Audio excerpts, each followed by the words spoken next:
by Pennsylvania Nonbelievers and by the Catholic Church for use by those respective organizations for whatever they wish.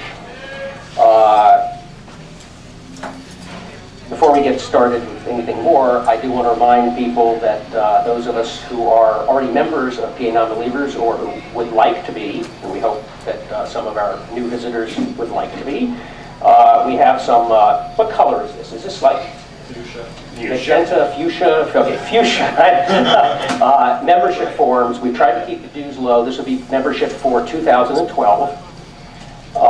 And if you want to be able to vote in the annual membership meeting, you do need to get the application back to us by January 11th. First of all, I'll introduce myself. My name is Carl Silverman, for those who don't know. I am the treasurer of PA Nonbelievers and also the capital area director, pretty much handle most of the events that happen in Cumberland, Dauphin County area. I'll also introduce, have them raise their hand, some of our other directors. First we have our former president, current vice president, George Zerba. Some of our directors, director and webmaster, Brian Fields. We have Lawrence Benander, one of our directors, and we have Jason Fegley, who is also doing the recording and is one of our directors. Have I missed any other director? I think I got it, okay. Another special guest that I'd like to introduce, visiting us this week, some of you may have met him a week ago at our Lemoyne meeting, is Justin Vecula. Justin is an up-and-coming atheist pundit and blogger. He's an activist up in the Scranton, Wilkes-Barre area. He's a graduate of King's College, Catholic College, and he's headed to Marywood University for graduate work very shortly. And he operates his website, justinvecula.com, which gets quite a few hits, and is one of the more prominent, particularly regional atheist sites. Some upcoming events. We are still looking to find an appropriate venue for our winter solstice party. Hopefully we will nail something down in the next week or so. December 4th in the afternoon, we don't have an exact time yet, do we? Not exactly. Not exactly. In the afternoon, So we'll have that. December 4th, at Dickinson College, we're invited to, or maybe even jointly presenting J.T. Eberhard, who is with the Secular Student Alliance, and is I've never heard him personally, a very engaging speaker. So that's on December 4th, which I believe is a Sunday. Our next monthly meeting is back at Isaac's in Lemoyne on December 8th. I'm working on a speaker for that. I hope to have a speaker lined up fairly soon. Our annual membership meeting is probably going to be in March, so we're not sure exactly where it's going to be, whether it's going to be in York or somewhere else. We don't know at this point. Really not much planned other than normal monthly meetings for January and February. We are looking forward once again to St. Patrick's Day, and just like last year, we will march in the York St. Patrick's Day parade on March 17th. In the past, our theme has been for the repeal of the Irish blasphemy law, and we may or may not stick with that theme. We don't know exactly what we're going to do. Unfortunately, the Harrisburg St. Patrick's Day parade, which we have been graciously accepted in 2 years in a row, this year is going to fall on March 24th, which conflicts with the National Reason Rally happening down in D.C. So unless there are a whole bunch of you who wish to, who are not going to D.C. for the Reason Rally and want to march in the Harrisburg parade, we probably won't be doing. We'll probably be passing on the parade this year. But just as a note to the bishop, the first year we were in the Harrisburg St. Patrick's Day parade, and again our theme was repeal the blasphemy law in Ireland. As we approached the beginning of the parade, we've been in line for a long time. One of the marshals approached us, and we were going, "Oh, what's this going to be?" And I won't identify him, but he said, "I want you to know that you're the most important unit in this parade." And he goes, "I had to fight for you to be in this parade, but you know, this freedom of speech is an important issue in America." So anyway, and then the following year, you know, again we were welcomed.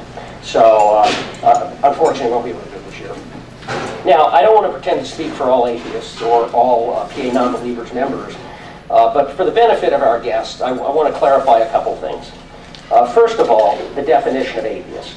Okay, there's a misunderstanding, widespread misunderstanding, that that atheism is a certainty that there are no gods at all. Okay, the vast majority of atheists do not claim certainty.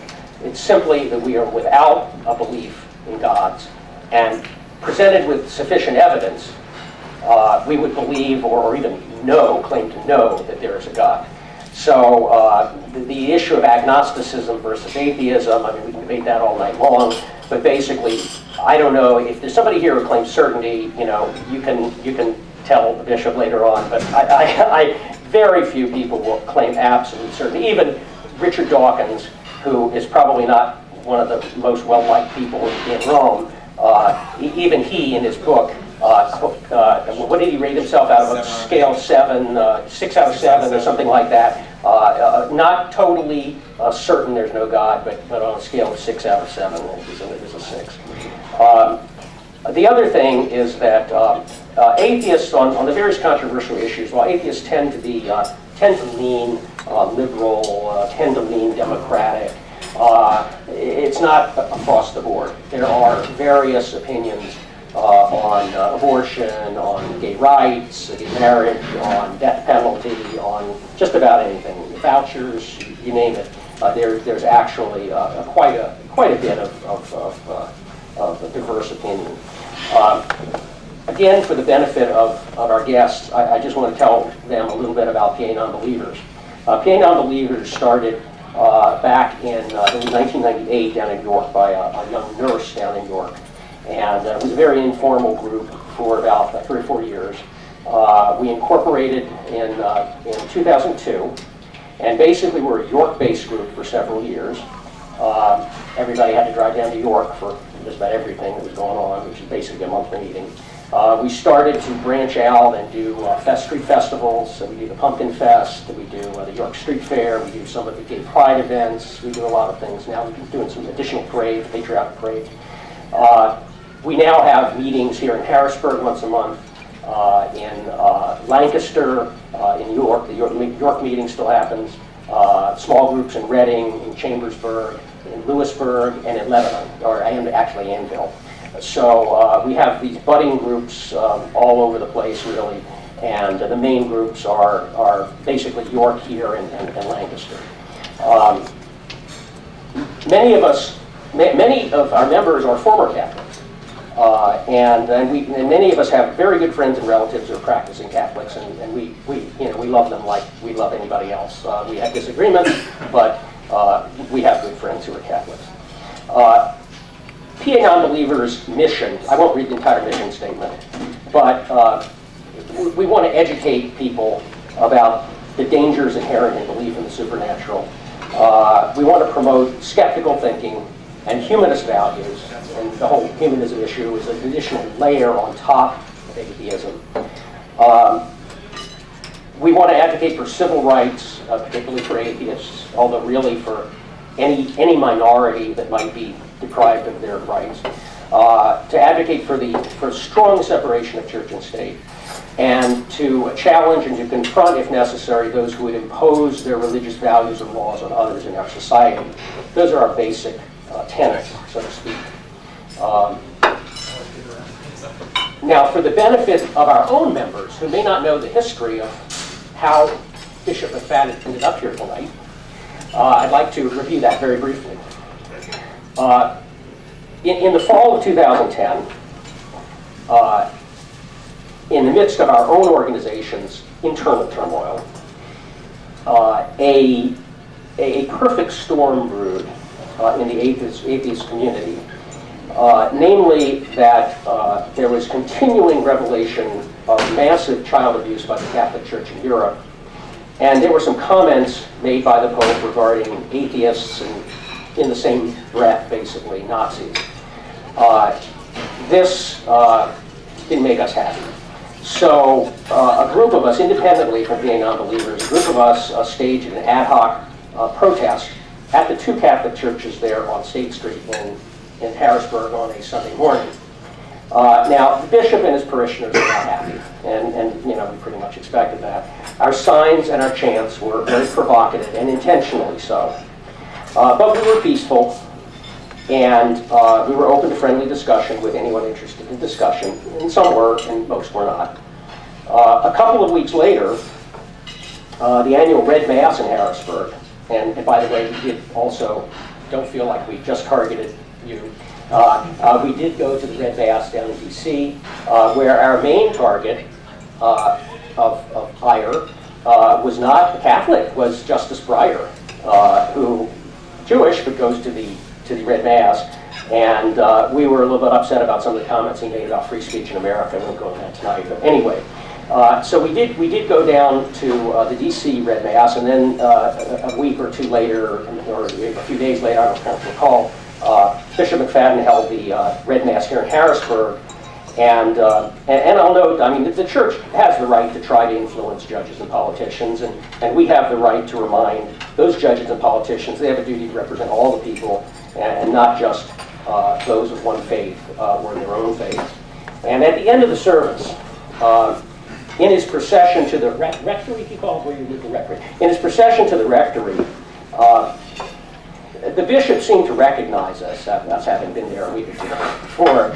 And I detected the slightest, faintest little smile and wink, indicating, I think, that he has a sense of humor. Something that is distinctly lacking in the Islamic community. And I will tell the bishop right now that if I know he goes on the internet because he has a Yahoo email address, that if he goes on to YouTube and searches for Muslim attacked atheists, he will see what happened to us. Now again, we formed a little group called the Parading Atheists in Central Pennsylvania.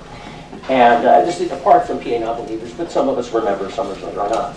And we entered some parades, particularly the first one was the Mechanicsburg Parade, Halloween parade.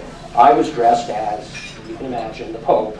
Now we did a zombie thing because it was Halloween, so I dressed as the zombie Pope, and Ernest Pierce, who is the state director of American Atheists, dressed as Muhammad. And literally 2 or 3 minutes into the parade, this is a community organized parade going down, I forget what street it is, Simpson Street or wherever we started at, in Mechanicsburg. 2 or 3 minutes in it, a crazed Muslim jumps out of the crowd and attacks Ernest, tries to pull off his beard, in the process of sort of, I guess, somewhat at some extent, choking him and telling him, this is ridiculous, take that off, this is ridiculous. I was on the other end of the banner, dressed as the Pope, and I turned around and saw this altercation going on and sort of chased the guy off, and what's going on, and chased the guy off. He continued to follow us along the sidewalk for several blocks until we came up to a parade marshal and they called the police and everything. So we don't really know what's going on as far as prosecution, but certainly there were several laws that were violated there, whether the Mechanicsburg police have been. Carl, yes. The bishop throws holy water on you, the Muslims physically attack you, and the Christians have you arrested. I'll take the bishop I did get holy. I think what was the event? Was it the voucher rally that I got holy water thrown on me? Yeah. Yeah, I think a lady came down and opened her purse and threw holy water on me. So. But every time the Catholic staff have been very cordial, even though some of our signs have been over the line. Over the line, absolutely. And I just, you guys, incredible job. Yeah. Anything I can say. So finally, after this Red Mass thing, last spring, a few of us went to there's a pro-voucher rally at its Capitol steps. And following the event, and I was dressed as a Pope, Ernest was dressed as Muhammad. We decided we had some time, we had money left on the meter or whatever, and we decided to walk down the block to see what was going on in front of St. Patrick's Cathedral. And because there was sort of a little crowd of people down there, so we went there, and sure enough, standing on the sidewalk chatting was Bishop McFadden. And he was very friendly. He did not mind us recording our conversation. And considering that the Pope had recently, at that point, announced his initiative called Courtyard of the Gentiles, which is an effort to a dialogue with non-believers and an effort to find maybe some common ground. I felt that we atheists should offer a similar initiative. I haven't come up with a good title for it yet. Maybe somebody won't come title for it. But so I invited him to be a guest speaker here at PA Nonbelievers, and he accepted. And scheduling was very difficult. For a matter of months, we were trying to coordinate things, and it was very difficult. But anyway, we thank him for having the courage to come here and the humor to accept our invitation to our lion's den. Now, we don't need to be lions tonight, okay? But we don't have to be pussycats either. We don't hold the bishop personally responsible for every action or policy of the Vatican. But we do have many questions to ask him, and probably won't get to all of them tonight. So we hope that this is just the first in an ongoing dialogue with the Catholic Church. Our objective tonight is not to debate, really, religious beliefs, but to discuss reason, promote reason, as well as equal rights for atheists and other non-believers. Now, Bishop McFadden has a very extensive resume, and I won't read the entire resume, but let me give you a brief introduction, and I'll tell you what, you keep eating, and I will mention, before I give you the resume, I'll mention a few statistics from his website about the diocese. The Diocese of Harrisburg. The Diocese of Harrisburg encompasses 15 counties, 7,600 square miles, one bishop, about 174 priests. I don't really understand what religious priests in the diocese are. They belong to the community. It's just like the diocesan priests are priests that belong to the Diocese of Harrisburg, work just within the diocese. Religious priests belong to a community that go to other parts of the world. Like, for example, Franciscans. They belong to a community, they're Catholic priests, and then they work in different parts. So there's some religious priests who are not just tied to diocese. The diocesan priests are ones who join that size. Okay, thank you. And there are 359 sisters, nuns, 89 parishes, one Catholic hospital, and 3 homes for the elderly, 18 special centers for social services. I'm jumping a few things. Now, when we get to schools, we're talking about 7 high schools with 3,800 students, 38 elementary schools with 8,500 students, a total of about 30,000 students. Oh, I'm sorry, excuse me. And then when you include those who are getting religious education, like after school, those would include almost 30,000, or actually more than 30,000 students. Interesting, marriages within the diocese. 308, and I guess was this for last calendar year? You know, for last calendar year. 385 Catholic marriages, 371 interfaith marriages. So I assume the trend is more interfaith than it used to be. Or not marriage at all. Marriage. Okay. And the total Catholic population that they have listed here for the, I guess this is for the 15 county region, is 232,000 out of a total population of 2.1 million. So about 10% are members of the Catholic Church.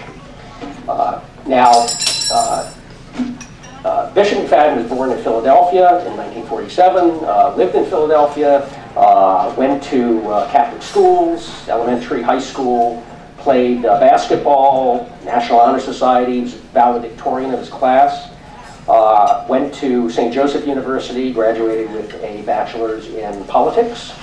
While he was there at St. Joseph, he played on the basketball team, and then he also coached basketball at a couple of high schools while he was in college.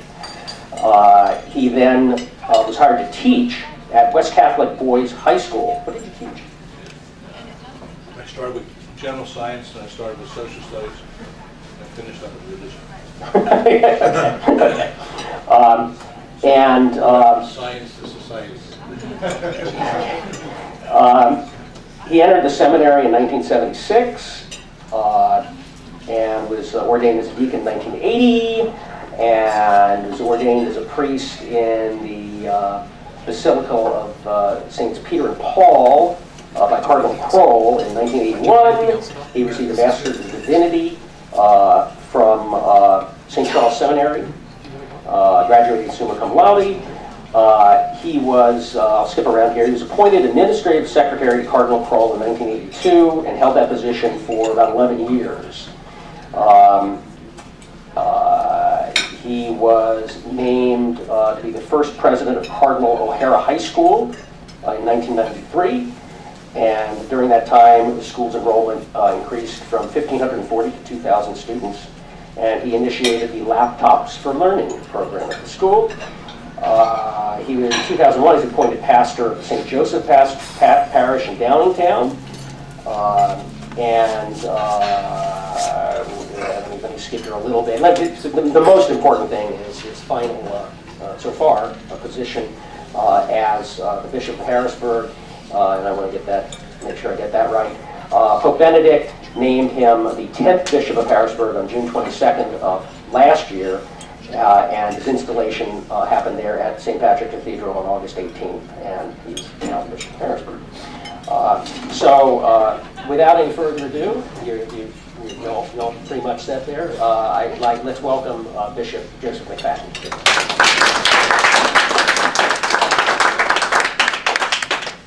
Carl, thank you. And first of all, it's very nice to be with you. I mean, it's an unusual situation, as Carl mentioned. I don't know of any other bishops that have been talking to non-believers and that sort of thing. But I really do think that the first bishops did talk to non-believers, the apostles, and we would say that part of the idea of the gospel of Jesus is hopefully talking to people about the Lord. That's my job, is to proclaim the gospel, although we have many other tasks, And so tonight I'm happy to be with you to talk about the new translation of the Roman Missal. I know you were interested in knowing about it. That's November 27th. That wasn't the topic? November 27th, we started that. Yeah, November 22nd.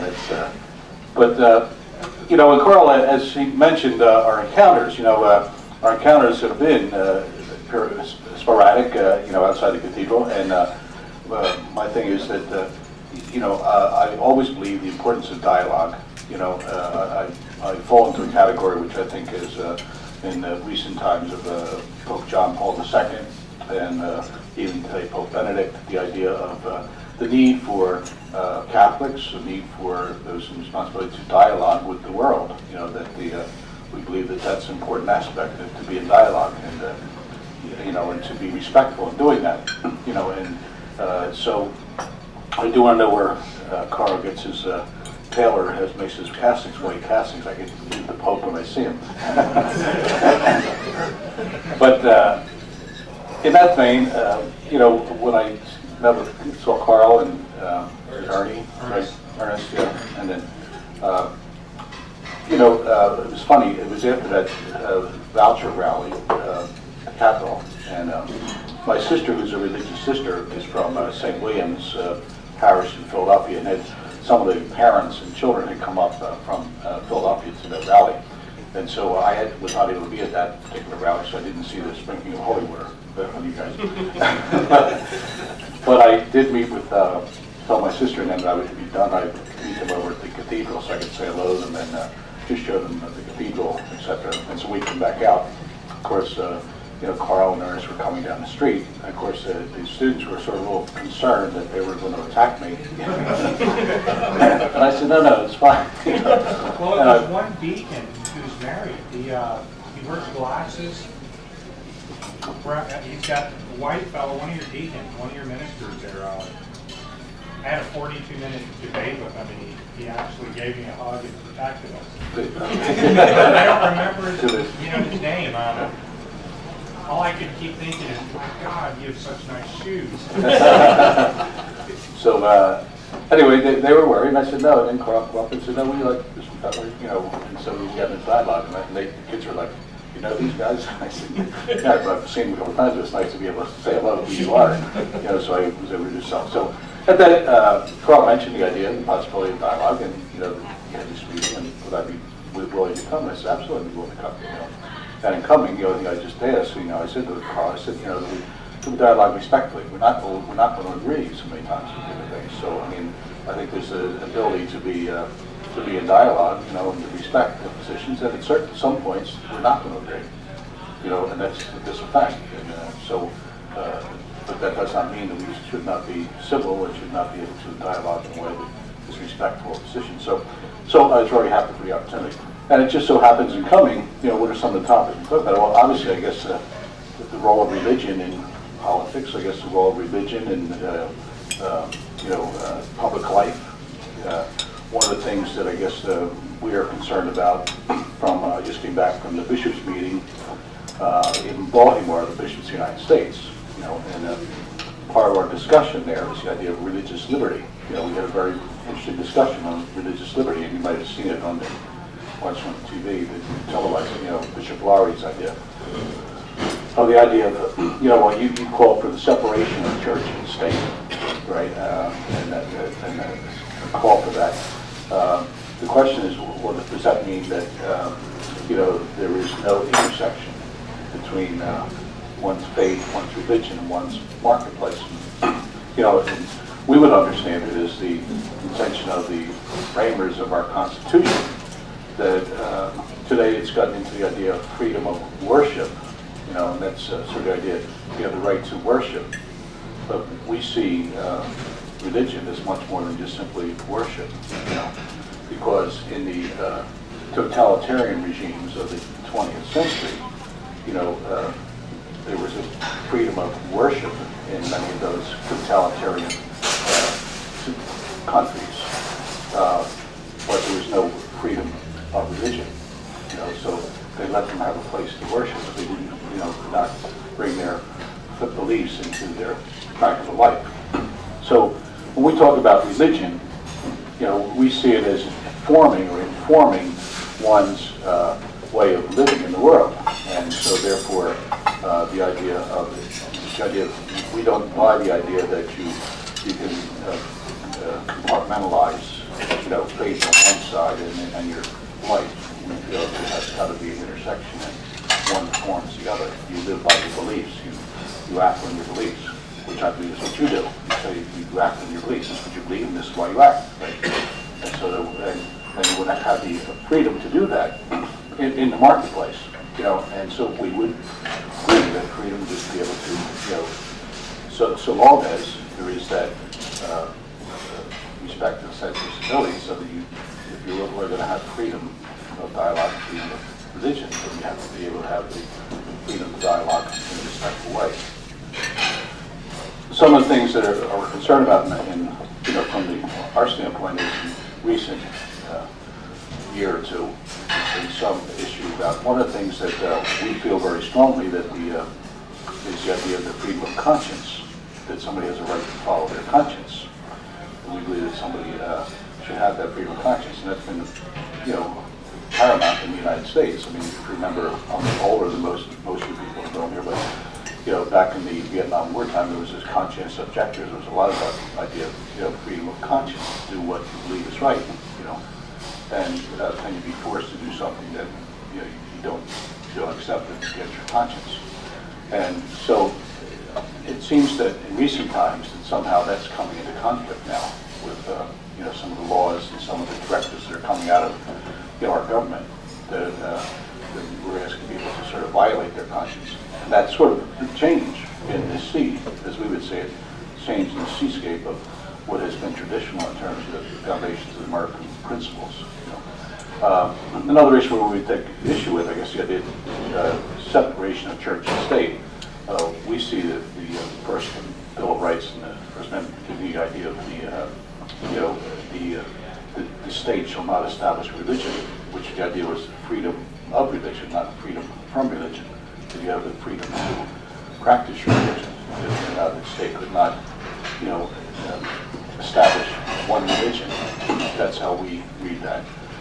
We feel it was a Jeffersonian idea of separation of church and state that we say is an interpretation, which we don't necessarily take. Also, the idea of establishing religion, we feel that in recent jurisprudence, and again, I'm not a lawyer, so I'm, you know, without recent jurisprudence, you know, somehow the state has gotten involved in defining what religion is, and defining what aids a religion, what supports a religion.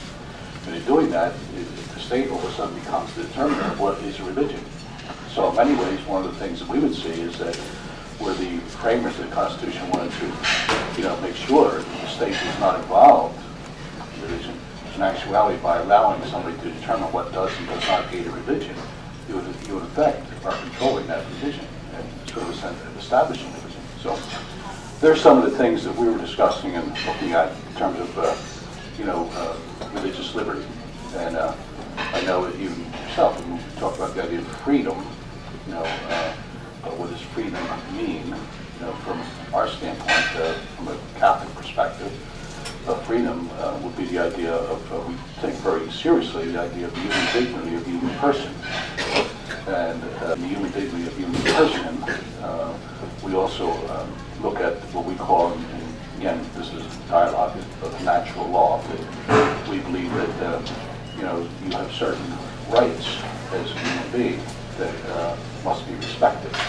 And so therefore, a lot of our teachings would reflect upon the idea of deep respect for the human dignity of every person. And we take that seriously. And we believe very strongly in the idea of reason, as you do. We believe that our religion, our faith is reasonable, and that we say our faith shines a light on our reason, but that God, we believe that in our Creator, this supreme being, however you want to use the term, that He's endowed us with reason and intellect and will, and we believe that those things are something that will help us if we use them properly to fulfill what we would say is what is our nature. And so they're part of the aspects of, we start talking about teachings that the church may have. It's trying to shed light on what we would say is a reasoned approach as to how we should approach life. And part of this is the idea of the interplay of philosophy with theology. And that's not something that's new. That's something that goes back, even prior to the ancient times with the Greeks and the Romans. The interplay of philosophy and law. And Pope Benedict has, I think, highlighted that. The other thing that I would say is that Pope Benedict, and I've taken questions tonight. One of the things I think that Pope Benedict has tried to stress is he's not afraid of dialogue. And that's why I'm here tonight. I'm not afraid of dialogue. It doesn't mean that I expect that as I walk out of here, I'm going to have you all converted. So we can see you on Sunday at the Cathedral. But that may be the first miracle. But what I do hope is that, because Benedict has called us for dialogue, I said earlier that if you looked at last year when Pope Benedict went to England, he went into Westminster, and had the dialogue with their legislature, and talked about the idea of foundations, as you see, the foundations of the legal system in that country, and the place of religion has played in that, in terms of the laws that have been established there, in dialogue with the faith and religion. And then, recently when he went to Germany, he had a session before the German legislature, and there he talked about the idea of looking at various aspects of morals and ethics, and what is ethical, what is right, and what is the foundation of that. And he invited dialogue. And he said that we need today, we know where we came from, and he pointed out the idea of the Christian influence on Europe, over all those years. But he said we're at a different moment now, which requires dialogue once again with the culture, with society, in terms of how do we see moral, how do we see ethical. Which brings me just to the last point, something. I'm sure you have questions tonight on different topics. I was asked last week to comment a little bit on the Penn State issue, and I was up at a reporter up in Holtmont, Shamokin, that asked me to comment about what my thoughts on that, because I was up there to bless an image of St. Maria Goretti. Now, St. Maria Goretti is a saint, we recognize her as a saint, but she died, she was being raped, and so she would not give up her virginity. She died, and so she's recognized as church for her holding on to her virginity, her purity, over against against an aggressor. And so the reporter just says, it's interesting, here you are, and we're looking at this whole thing on Penn State. And what do you think? And so I said, what I always say, and I sort of say, I mean, the idea of abuse is horrific. It's a horrific thing, And but I also said that it's interesting, and I think it's intriguing to me that there seems to be, even in this discussion, a distinction between what is legally required and all of a sudden what is morally required. And that's an interesting discussion. I said because, for example, they would say, as a grand jury up there would say, Penn State thing, that Joe Paterno did what was legal, but it was not enough. He had a moral responsibility. Well, if that's true, who defines it? If we start into a moral responsibility, how do you define moral? And so therefore it means that somebody must feel that there's a higher realm. There must be some higher law. There must be something higher. How do you define that? So if you're going to have a discussion into that, then how do we define that moral aspect? So these are interesting times we live in. So when you start discussions, how do you define what is moral? How do you define what is legal? How do you define what is your responsibility? What is it you thought to respond to be a citizen? So we would say, from our standpoint, when we talk about moral, we would put it at the idea that we believe that there is a supreme being, there is a creator, who, and we believe that that creator is the one who calls us to life, who is the author of life, and who gives us life, and that life has a purpose, and that everything comes together, there's a purpose to it. People may disagree with that, and that's why we have the discussions about the idea of evolution, the idea of, there are discussions, but we believe this is what we believe. Why do we believe it? Because I believe it's reasonable. If you ask me, why do I believe in Jesus Christ and his message? Because I believe that it's reasonable, it's in concert with my being, and it seems to me to give me the answer I need to know is the ultimate answer of what is life about, and does it have purpose, does it have meaning, and where's it going? And I believe that Jesus Christ gives us that answer. And so that's why I'm a believer in Jesus. Anyway, those are some of my thoughts. I don't know if that's sufficient introduction. I'm open to dialogue now. I mean, if you have a question, please don't hesitate to ask questions. If I have the answer, I'll give it to you. If I don't have the answer, I won't give it to you. I'm not Solomon. I don't have all the answers. I don't have all the wisdom in the world. I don't have all the answers to all the various things of philosophy and law and things, but I'll give you what I think is my business. Do you prefer to stand during the answers, or would you like to have the microphone sit? It's up to you. I'll stand because it's Okay. Does anybody have any questions you've not handed in yet? Now, we're not going to be able to get to all of them, but maybe you can have a continuing discussion with the bishop at a later date, and we'll certainly save them. Now, Justin will be, has been sorting. Do we have more? He wants a card. I just don't want to surrender my pen. Card, yeah. I need my red pen back. We'll get it. Oh,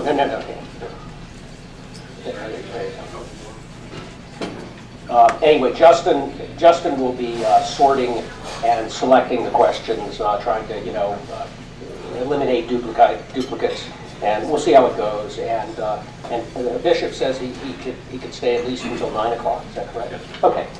So we have about an hour and 20 minutes. And does anybody need a break, or is anything urgent going direct to the questions? Okay. I'm going to give that to you. And Justin will use the mic.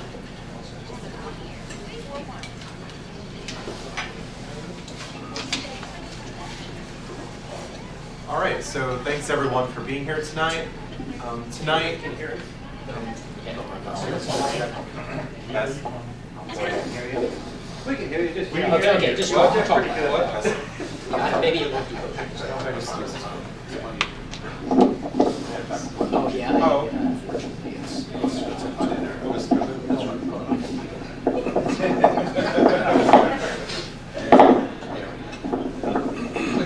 All right, thanks everyone for coming out tonight. We have 3 different categories of questions today. One of the categories is general questions about what it means to be Catholic how a Catholic responds to situations in America, and how one can square being a Catholic and being an American, if there is, of course, any conflict. Another category is going to be questions relevant to atheists and the boundary between atheists and Catholics. And the final category is going to deal with the priestly abuse scandals within the Catholic Church. So perhaps ironically, the discussion tonight is not about philosophy and theology, which is kind of funny because that's generally what I write about. But the first question comes from a New York Times article surrounding the Bishops' Conference. John Gehring, Catholic Outreach Coordinator with Faith in Public Life, a liberal religious advocacy group in Washington, said, quote, "The bishops speak in hushed tones when it comes to poverty and economic justice issues, and use a big megaphone when it comes to abortion and religious liberty issues." Can you comment on that, please? I disagree with him. I disagree. I think in terms of poverty, I think nobody has done, I believe, what the Catholic Church does in terms of working with people in poverty and, in the United States. And I think our social justice teachings from the Vatican on down, nobody has spoken as vividly about social justice, the dignity of the human person, more than the Catholic Church has. In terms of where it comes to the idea of abortion, etc., we see that as the basic right. We see that as the basic social right. Even it's more fundamental than poverty.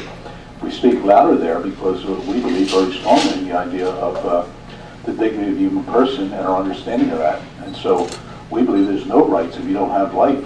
You don't have to worry about poverty if you don't have life. You don't have to worry about the treatment of people if you don't have life. Life is a fundamental. And we would say that our framers of our Constitution understood that.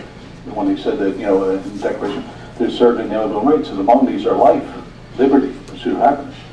And, we can argue back and forth about the idea but we hold very strongly from the idea that life for us begins with conception. And that means human life. And I would say it's science today would be moving in our favor, because they would say the DNA of every individual begins at conception. That is there. That everything that you're going to have in terms of your human things begins at that moment. And that is what we say is the beginning of life. Now, people will argue, just say it's a bunch of tissue, etc. The Church would say, no, this is what we believe is the beginning. And so, so I would disagree with them in terms of we use we speak loud because we believe it's fundamental. That there's no other rights that come along, or no other social justice issues come along if you're not going to defend the very basic idea of the right to life. Okay. The next question: as an American Catholic, how do you square conflict between church teaching and the law? We don't see there a conflict between what we call legitimate law, truth. We believe that law has to be based upon a certain foundation, and so when we look at the idea of conflict between Catholicism and legal system, we would say there's a conflict if the legal system is going to ask us to do something that violates our conscience. If the legal system is going to ask us to do something against our moral principles, like, for example, the dignity of life. So we don't see a conflict between being able to live one's faith and being an American and to support the legal systems in this country, so long as the legal system, the laws are based upon basic just and true principles of life. You often hear the phrase "true Christian" with a trademark floating in the sky, of course. What makes one a true Christian, if that's even a coherent term? That's when you use the idea, what is truth? That was a question that, Jesus had answered for Pilate. Pilate said, the truth, what is truth? I came to testify to the truth. What is truth? What is a true Christian? What do you mean as a true Christian? I wouldn't use that word, but I would say it's a disciple, one who follows Jesus Christ, one who is willing to follow Jesus Christ and to live their life based upon the teachings of the Lord. One is a true Christian where their life is in conformity with the message of the Lord and the way He calls us to live our life. And so that is a true Christian. A true Christian is one who's focused on forming their life based upon the principles that Jesus teaches us to live. And so that's a true Christian. It's a matter of, are you forming your life? Do you believe, first of all, that Jesus is the way, the truth, and the life? Do you believe that what He teaches really is how you find your ultimate human destiny and your ultimate happiness in life? And are you willing to live your life based upon those principles that He teaches? And that becomes the truth of a Christian. How do you deal with persons who are having crises of faith? And have you had any? Every day. What I mean by that is that I think, faith and belief requires a constant searching. It's seeking understanding. I have a faith, but you have to continually to seek to understand your faith.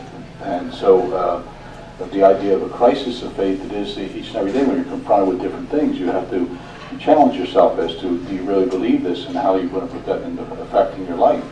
And I think every day you get up, you're challenged. Your faith is challenged. You're challenged to face the day and to how you're going to live that day out.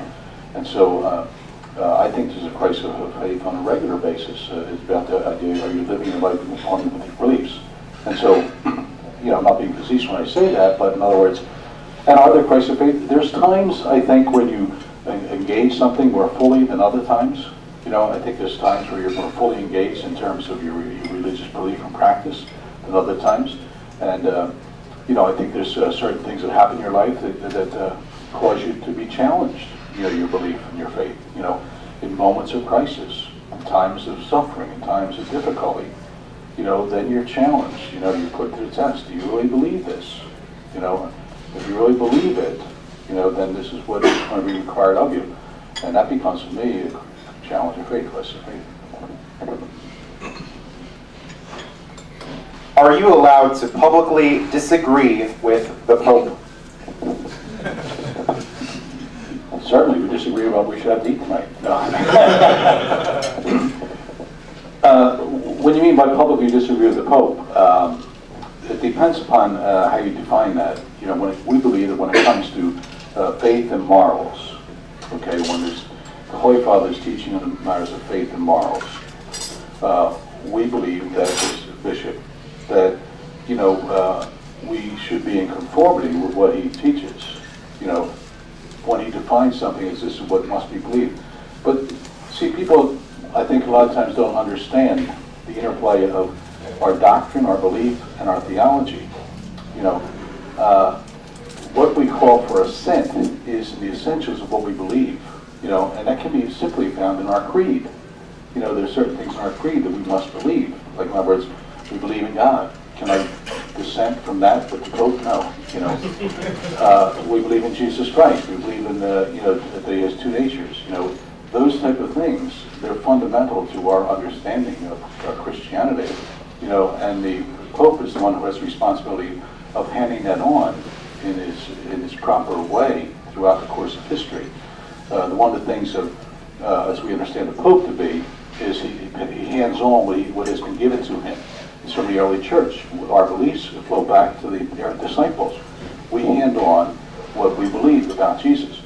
So in those matters of faith and morals, you don't have a right to dissent from the Pope in terms of what we call the doctrinal aspects of faith, which is, it's our creed. What is our creed? Now, in certain other areas, you can disagree with the Pope, but it's in those areas where there's been a definition. If you are Catholic, this is what you believe. This is what we believe. Then no, you can't. You cannot disagree with that. To follow up on that, or to put a finer point on that, since condom use is never mentioned in the Bible, and Jesus never talked about them, are you able to look at something like condom use in Africa and say that you know, clearly given the AIDS epidemic and overpopulation, that maybe condom use would be a good idea, even though the official line from the Vatican is that it shouldn't be done. Are you able to challenge that? We discussed that. We don't, that's not a doctrinal belief. Okay, that's not a doctrinal belief. So therefore, you know, you can discuss that. But in discussing it, it has to be understood within the framework of our whole understanding of human sexuality, our own understanding of the idea of what is the purpose of that. You know, the Holy Father got into a little conflict there in his recently one of his statements about the idea of the use of condoms. Is there ever a point where perhaps that could be permissible? He was very clearly defined what he was saying there, but he was saying that he wasn't saying that that's acceptable, but he said it could be understood why one would go that direction for trying to accomplish a greater good. But it did not go to this point because, again, to understand the idea of our not accepting of contraception is to understand our own understanding of human sexuality, the purpose of human sexuality, you know, the purpose of, you know, God's ordaining sex for a particular purpose, etc. So that's where the conflict comes in. So could I disagree with the Pope on that? I could disagree, but I can't go around teaching that. We can discuss that, but it's not a principle. In other words, it's not something that has to be believed. See, there is a certain body of things that you must believe these things to really be a Catholic. You know, that usually revolves around our teachings about Jesus. How that's played out in terms of some of those other things, I could still be a Catholic and disagree with it, but I have to have a good reason for disbelieving it. And that's where the idea of the teaching on conscience comes in. A rightly formed conscience. We would say rightly formed conscience. One always has to act according to their conscience, which is rightly formed. Because ultimately, we would say that ultimately, see, we believe in a final judgment. We believe we're going to be judged. And the judgment is going to be whether or not, you know, you have lived your life in conformity with the way God has intended your life to be lived. You know, and so therefore we have the principle of your conscience. Your conscience is the one that guides you. And if you really, in terms of your conscience, you really believe that, then you can do that. But see, we're not going to use that as a teaching of the church. The church is saying that this, you know, and like the Lord would say, people say, well, they should use condoms. Well, the reality is condoms actually lead to something else. They lead to what we would say promiscuous behavior. I mean, there's other things, reasons why he would say that, and people would have to understand why would the Pope be saying that? You know, the use of condoms also leads to promiscuous behavior, and is that something that's good? And because the condoms aren't always used, and sometimes they fail, you're not eradicating this particular, you know, disease. So that's where the discussion would come in. Okay, just a quick moment. A lot of the questions we had were from the meeting, was it 2 days? About a week ago, and index cards are still floating throughout the room. So if you would have any questions, we want to keep it with the same format here of submitting the questions and then asking the questions to keep it going through. And the next question is, a very large percentage of Catholics are using birth control, contraceptives, having premarital sex, etc. Can you comment on this? The comment is, you know, to me as a teacher of the faith, you know, it is sort of a little distressing. But I think that in doing that, I think there's a whole understanding, as I said, a whole understanding of our human sexuality. You know, our understanding of, you know, as Pope John Paul II did a whole catechesis of almost a year and a half, 2 years on this. We're talking about what's called theology of the body. It talks about our understanding of our human sexuality. From the standpoint of the Catholic Church, we see our human sexuality, you know, as something that's good. God created us male and female, and that's a very basic idea.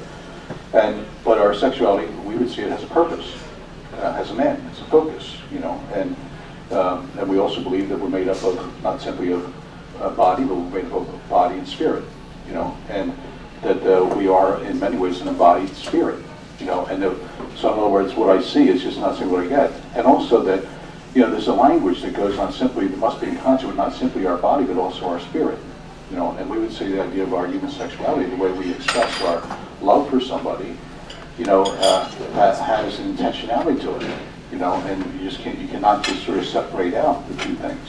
You know, and especially as we go down this idea of contraception, you know, authentic love for another person, we would see it as the idea of openness to life. It's one of the aspects. You may disagree with that, but that's our understanding. For many Catholics who are engaged in that, they may not, you know, have fully embraced that teaching. You know, now it's not condemnatory. We believe in sin and redemption. You know, we believe that the idea of this is the ideal. You strive for the ideal. We recognize that we fail, and so we have the idea that we fail, but that doesn't mean we just give up. No, we continue to move towards the ideal. You know, and so from the standpoint of the church, we try to teach people why we believe what we believe, and the idea of we're not against contraception. We're against artificial contraception. We believe that there is such thing as natural contraception. We call it natural family planning. That there is within life itself. That there is certain fertile periods for a woman and non-fertile periods. And we also believe in the idea of mastery of one over their personhood. You know, and so we would say the idea of even over your sexual faculties, even though your sexual appetite, that you have the ability to control that. You know, so we would say that whole idea of, we would be against artificial contraception. Does that mean we're against the idea of family planning? No. We believe there's natural family planning. We believe that God has already built into the structure of sexuality for a husband and wife, a way to control their offspring. Thank you. We know that the church is opposed to same-sex marriage, but what about civil unions, which would carry the same substantive rights, but without the use of the term marriage? Would the church actively support or oppose such a thing? That's a great question, because the answer is yes, the church would support such a thing and accept such a thing. Matter of fact, this whole area is one that's really, I think people don't understand the teaching of the church on this, for vis-a-vis people with same-sex attraction, vis-a-vis people with homosexual orientation. And I think the church is, you know, and unfortunately the church gets beaten up by saying, like, you know, it hates people, you know, and hates people, the gay people, won't allow them to do this. From the church's standpoint, you know, we believe that marriage, you know, ordained by Creator, is between one man and one woman in an exclusive relationship that is permanent. That's the way that has been defined.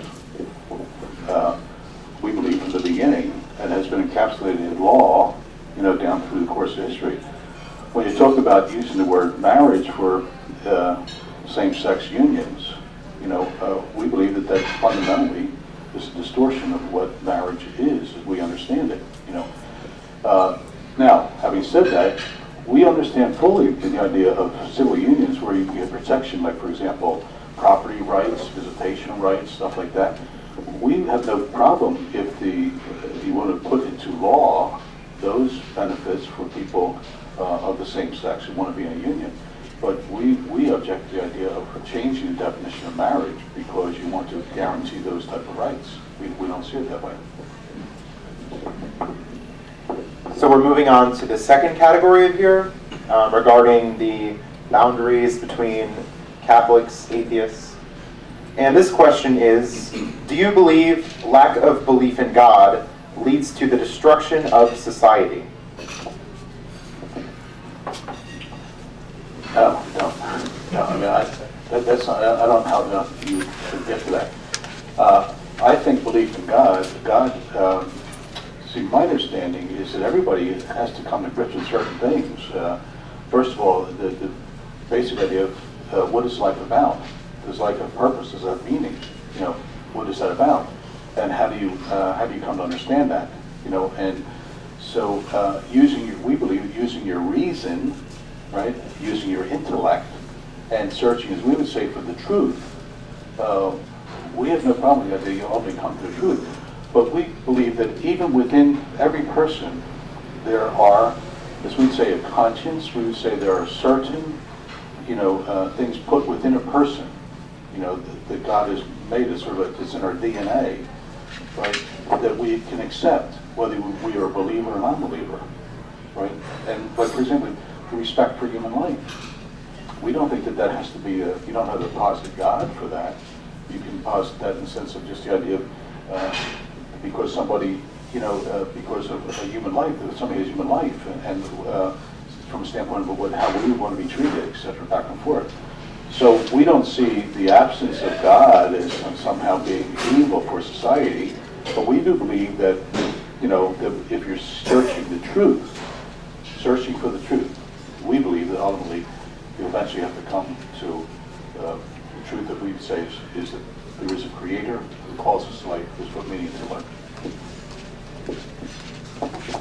Currently, the United States Supreme Court has 6 Catholics and 3 Jews. There are no Protestants, there are no atheists. Would you feel comfortable if the majority of the persons on the Supreme Court were atheists? The purpose of the Supreme Court, from what I understand it, in terms of, and I'd have to ask a lot more of this, the way that our government was set up is you have an executive, a legislative, and judicial body. The idea of the judges is to judge what is the law, okay? And so the idea is to properly judge the law for everybody that is put together by the body politic. And so therefore, the fact of whether a person is an atheist, a Jew, or a Catholic should not have bearing in terms of what their judgment of the law. The law, they are to interpret the law as the law was written with the intention of those who put the law together. That's their job. It's not to, if they're doing their job in terms of proper jurisprudence, they're seeking justice, and so justice, we believe, is fundamental, that everybody seeks justice. We want justice. And so therefore, their job is to interpret the law in that light. There's been a lot of recent controversy surrounding the inclusion of atheist clubs at Catholic universities. So the question is, do you believe Catholic colleges should have atheist clubs?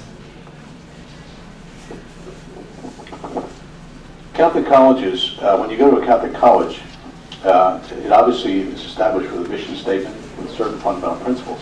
Okay, when you sign up to go there, you have you understand that this is established for this reason. I would say, though, that most Catholic college universities have tried to accommodate, nowadays, if you look at the mistake, they try to accommodate people, in terms of where they are, so long as it does not violate, right, their own rights or their own principles. Okay, so I can see an atheist group on campus, so long as they are, not violating the principles of, the university, and are in concert with basically how this mission statement of the university and how it's being run. See, there's a controversy right now, for example, which you may have seen, Catholic University of America was being sued by this lawyer because there's a Muslims on campus, and the Catholic University hadn't set aside a separate room for them to go and say prayers every day, without religious symbols, without Christian symbols in it.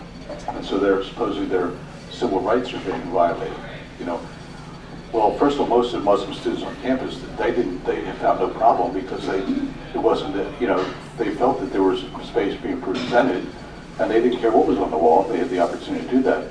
So, but here's somebody coming in from the outside who's claiming a right that even people inside the university don't see a problem with, So, I mean, you have these type of conflicts which arise, which I think give cause for problems. You were brought up in Catholic schools and seminaries and have worked exclusively within the church. What exposure have you had to atheists and other non-believers? And what are some common things you think about atheists? Well, I've been brought up in that. I'll tell you a funny story. When I was in college, one of my summer jobs in Philadelphia, the thing called the Robin Hood Dell. Okay, and Robin Hood Dell was the Philadelphia Orchestra had a summer series, this Dell, and there were free tickets given out and you had to clip out the coupon from the paper, the Daily News or the Inquirer, and you'd send it in, and tickets would be sent back. But one of my summer jobs was, I was working for the Department of Recreation, and I was in the office getting these requests and filling the tickets in and sending them back, you know. But in that office, there was 10 of us that had a summer job. There was a Jewish girl, there were 2 atheists, right? There was a Protestant, a mainline Protestant, a Lutheran, right? And a couple other Catholics, and then 1 or 2 other people that, you know, different faith places. But anyway, we had some, that was one of the most interesting jobs I ever had. Because when you're sitting there all day, just filling things, you start to talk to each other about different issues, you know. And part of it was about why I believe what I believe, and what the Jewish girl said what she believed, and so we had some interesting discussion, exposure, you know. And I found it was very fruitful because, as you said, I came from all Catholic background, so to be asked questions about, you know, why I believe this, and to hear what other people believe, it was very enlightening. And so, you know, I have great respect for people who, you know, say what they believe, and they search, you know. And I think for those who are non-believers, you know, I think the thing is, what you're doing is you're searching, you know, for answers. And I think that that's what we all do. We search, you know, and continue. Even when you find the answers, I think the aspect is to probe more deeply. See, we believe our God, I mean, from a Catholic perspective, our God, you know, we believe he reveals himself, but he's a deep mystery. And we believe that we can never know or understand or fully comprehend our God, that we only in contemplating on that mystery and meditating upon it, we start to grow in a little bit of deeper understanding. We believe that God does reveal himself and helps us to understand more fully who he is. It's in terms of it's a relationship. We believe in a personal God. We believe our God is a person.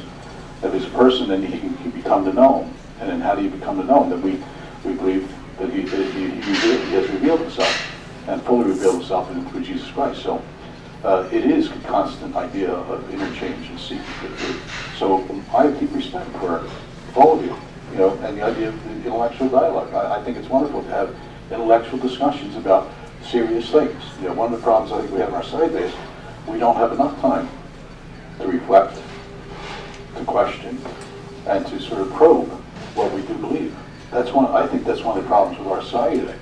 You know, I think that everything is the 10-second soundbite, and we just take that at face value, and we don't probe down to find out what is this really about. You know? Why are Roman Catholics and priests still commonly saying that non-Catholics and atheists are going to hell? Is this really following the spirit and intention of Vatican II? Do you believe that the atheists in this room are going to hell? Should I leave now? No. First of all, I reject the premise. I personally don't preach that those who are not Catholics are going to hell. I don't believe that. I mean, that's from a negative standpoint. What I believe is that I believe that Jesus is the fullness of life. I believe that the idea of what Jesus teaches is that there is such a place as a hell. You know, do I understand what hell is about? You know, I mean, again, that's something you can probe. It's something we constantly probe. What is hell? You know, some people may say, well, hell is here. You know, but what's up? But what we believe is that we believe that Jesus is the way, the truth, and the life. We believe he offers us eternal life, right? And we believe that if you embrace Jesus, right, that he shares the divine life with us. That's our that's our belief, you know. So what about those who don't believe in Jesus? Are they going to, well, I mean, you use the word hell, but I would rather use the idea of to embrace life or not to embrace life. You know, we see Jesus as the fullness of life, eternal life, okay? And so that's our understanding. So, I mean, is it negative to say if you're not believing Jesus that you're going to hell? Well, it depends on how you define hell, what it is, what we believe strongly. Hopefully we preach a positive message. You know, I think back in the latter part of, you know, well, the 20th century, there was a lot of focus around hell and brimstone, fire and brimstone and hell and fear of God, you know. our understanding of fear of God is the fear of losing the love of God. You know, when we talk about fear of God, we're not saying fearing God as though he's going to punish us, but it's the idea of losing the very source of our life, losing the very one who loves us deeply, who continues to invite us into his life. And we also believe that we're not ones in our faith. We believe that, as Jesus told us, heaven is not something that's going to happen at the end of our life. We believe that you enter heaven now. What do you mean by that? Well, I mean by that is that Jesus said the kingdom of God is here now. We enter into God's divine life by the way we live our life, a life of unconditional love for one another, as Jesus taught us to do that. That's what heaven is about, you know, and the fullness of that is the fullness of life. The next question is about evolution. I would wager that everyone in this room accepts evolution, but can you please talk to us about how you see evolution from a Catholic perspective? Again, this is understanding what we mean by evolution. I think Benedict has spoken about that recently. When we see evolution, the challenge the church has with it is, you know, we don't put any limits on God. You know, when we see evolution and the evolutionary spirit, we can accept evolution so long as we would say that there, evolution, we posit that there is a first cause. You know, and that God can do whatever he wants to do, and he's going to do an evolution, but we do not believe that it's just, life is just, you know, something that's going along its way, has no purpose, has no meaning, it's just evolving into some unknown. See, and that's where we would question the idea of it. But do we accept evolution?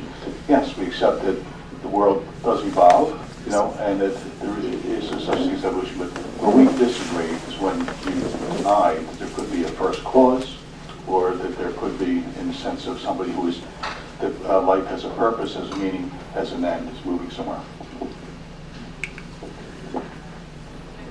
In times of declining membership due to the advent of the internet, how do you explain the exodus of members away from the church, especially in light of several miraculous claims that have been discarded, such as the Shroud of Turin, crying statues, etc.? In the light of miracles, such as the Shroud of Turin and crying statues? Well, again, a couple of positives you have to put there, that the church is losing membership. The issue there is, we would say the church is, that's not true. That from our count around the world, that the church continues to grow in terms of numbers, if you look at it from a worldwide perspective. If we look at it from a strictly a European and an American perspective, the Catholic Church has lost members, you know, and that's disconcerting. My belief is that people are walking away from the church not because they're rejecting the teaching of the church, but because perhaps in their experience of the church, they haven't had the experience of what we teach and what we believe, and their experience of how it's lived out. You know, and so I think a lot of people walk away from our religion really not knowing our faith and what our faith is about, but they're walking away from an experience which may have been a bad experience that they had, and really, in my mind, they're throwing out the baby with the bathwater. You know, to know our faith, to understand our faith, and for many, I think that part of the issue, especially, I always say this to our people, in the last 40 years since the Second Vatican Council, I think we have many people who are have not rejected our faith, but just don't know our faith, that they have not been catechized properly to understand what our faith is about, you know, and have only very minimally been catechized, and so they have the name Catholic, but they've never really embraced the Catholic faith.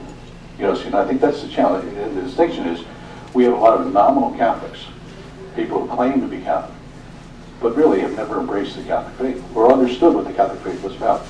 They understood the Catholic faith was going to church on Sunday, so they're not going to Mass on Sunday, they're not Catholic. Well, our Catholic faith, you don't understand our Catholic faith, it's about going to Mass on Sunday. The reason why we go to Mass on Sunday is so we can be Catholic from Monday through Saturday. You know, that if you understand our faith more fully, you understand that what our faith is about, then it's not a matter of why should I go to Mass on Sunday. It is, I go to Mass on Sunday because I'm not going to be able to live out the Catholic faith from Monday through Saturday, unless I'm nourished, we would say, by the Lord, whose life we were called to live. So again, that's a deeper theological understanding of our faith. Many Catholic bishops condemn politicians by name because they support abortion. One specifically was Bishop Martino from the Diocese of Scranton. The person asks, I've never heard of a bishop refusing communion to a politician who supports executions. Why is that? Again, this is always an issue, and how do you best, handle, truths of our faith and how it's being lived out. The church's position is not, and this is the other thing, is to condemn individuals. We condemn the sin when we say condemn the sin, not the sinner.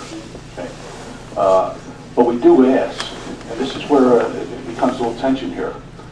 We do ask, if you hold the name Catholic, that you live out those beliefs in the way you act, in the way you live your life. Okay, and so that's been a controversy even within the bishops' conference. How do you deal with Catholics who claim the name Catholic, nominally claim the Catholic, but feel they can support abortion? Okay, that is really a challenge. How do we as leaders, the bishops, how do we deal with that? Well, my thing is we try to dialogue with them. We should be dialoguing with our Catholics, because I don't think they understand fully, as they see it as a moral evil. We see it as bringing your faith and what you believe into the public arena, into the public square, to be in part of that dialogue. And you have to be willing to live up to what you believe, and so you're sent there by a constituency, and you're asked to, hopefully people vote for people that will represent them, and represent the beliefs that they have. Okay, but then I think that you can not just separate out what is your internal beliefs from what basically is your job. That's what. See, that's again goes back to this thing about Joe Paterno. Joe Paterno did his job. What's the big thing, right? You're saying there's something else here. Well, same thing with politicians. Okay, we believe that abortion is killing innocent human life. And we believe that's moral evil. And we believe you have to try and change that and bring it into the public square. Is why you believe that.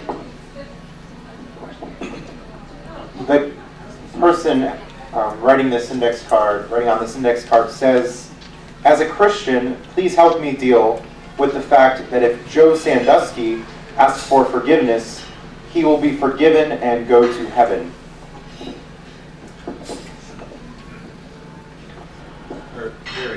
Jerry, I was going to say John. I'm just reading the card. Yeah, no. Our faith, we believe that Jesus came to die for sins. That's our faith. We have to be true to that. Now, you may not believe that, but that's what we believe. Now, is it hard to forgive? Especially when somebody's been hurt deeply. Yes, it is. By saying that I forgive somebody, does that mean that I say no wrong was done? No. Does that mean that that person did something that was evil? No. Forgiveness means that, I acknowledge what was wrong. I acknowledge the evil, and then I give correction. But then forgiveness means that we now move on, and we believe that God, is a forgiving God. He's taught us He's a forgiving God. And He asked us to forgive one another, and we hurt one another. And He showed us that from the cross. See, the thing is, we would say from the cross, as Jesus' last breath, Father, forgive them, they don't know what they're doing. So forgiveness for us as a Catholic, and we as a Christian, the Lord says, Peter asked him, how often should we give? 7 times 70? An unlimited amount of times we have to forgive. That does not mean that we accept his behavior. It does not mean that we don't think that he should be punished for that. It doesn't mean, forgiveness doesn't mean that, in other words, you say, oh, that's all right, Jerry, great guy, go ahead. No, there has to be some responsibility, something needed out there. But by the same token, we have to be able to forgive, because actually, not to forgive destroys the person who won't forgive. Because interiorly in their life, it sort of takes something away from them. Your ability to forgive somebody actually gives you the freedom now to move on. But as long as you don't forgive, that person has a hold on you. That person has a hold on your life because you can't do the same thing. But the irony is, if I'm able to forgive, and that's, I'm not saying to say nothing happened to me. I'm able then to move on and say, I'm out of here. What happened back there is gone. I have a freedom now to move on to a better life. You are on the record saying, quote, you are on the record saying that you, quote, think the administrators of Penn State perhaps didn't learn much from the church's experience. What advice then would you have given them? When I made that quote, it was to me, I think that it was amazing that Penn State administrators have learned nothing from the experience of the church over the past 30 years. The church has learned something. One thing is that this is a horrific sin, okay, that you can never defend. No matter what words, you cannot justify anything that you did not deal with that issue. And that's what they should learn from church. To try to sort of somehow, the administrators somehow to justify this means they didn't learn from our experience. I mean, the church today is constantly hammered because, you know, we should have done more, and rightly so. And was a real extent, did we make mistakes? Absolutely. You know, do we initially try to, as people say, cover up? I don't say cover up, but people don't like to admit the truth so often. So, but the thing is, unfortunately, it seems to be that we haven't learned, you know, that this is something that, you know, there can be no justification for, you know, protecting that type of behavior. No way, and you can't even try to do that. So try to sort of, over the course of a number of years, trying to not deal with it as though it's going to go away. It's not going to go away. You know, so again, the Penn State people learned nothing from the church. You know, if they knew this back in 2002 and been dealing with it since 2002, they've learned nothing from church. It's not going away. You can put it on, it's not going away. So you got to get up front and deal with it, you know. But then going forward, what they have to learn is that what the church has done in the last 30, nobody has done more, and we haven't given credit for this, and you may disagree with this, nobody's done more to make sure this doesn't happen again in the church. Nobody has done more in terms of education of people, in terms of, you know, the symptoms of child abuse, in terms of background checks, and nobody can be in the safe environment programs that the Catholic Church has put in. No volunteer, nobody who works in the building, who works around your children, can do that unless they've been trained, unless they've been through courses, unless they've been certified, unless they wear a badge. So many things the church has done, you know, to deal with this issue. But one of the problems has been it's been portrayed as a Catholic Church issue. You know, the reality is this is a societal issue, and that's another thing I said in that piece. It's a societal issue. You know, I told the reporter last week when I was talking about that. I said that, you know, I read the Patriot News every day. I guarantee you that at least once a week, if not twice a week, there's an article in there about abuse of a child. And I would say that if you went to every newspaper today around the country, and I looked at every newspaper, I guarantee you, and at least, this is low, at least a third of them, there'll be an article about a child having been abused by somebody in some way, shape, or form. But we've sort of said, no, it's a Catholic Church problem, you know, and so therefore we don't do it. But right now we're seeing all of a sudden it's starting to come out. You know, as a matter of fact, you know, society has taken some responsibility for this. Back in 2004, the U.S. Department of Education had a study done by Carol Shakespeare about child sexual abuse in public education. That was deep sixth. It never came out. It was never given publicity. You know why? Because in the report it says that 9.6% of the children in kindergarten through 12th grade in the public schools will have an experience of sexual abuse by a public educator. 9.6% of the children in public schools. What? You ever hear that? No. So I mean, you know, when we start to talk about things, let's be honest about, you know, what we're dealing with here. You know, and that does not excuse the Catholic Church in terms of we make mistakes. We didn't do things right. I'll be the first one. And we're sorry, absolutely. And we're committed to making sure that this doesn't happen again. But, you know, that's part of the issue.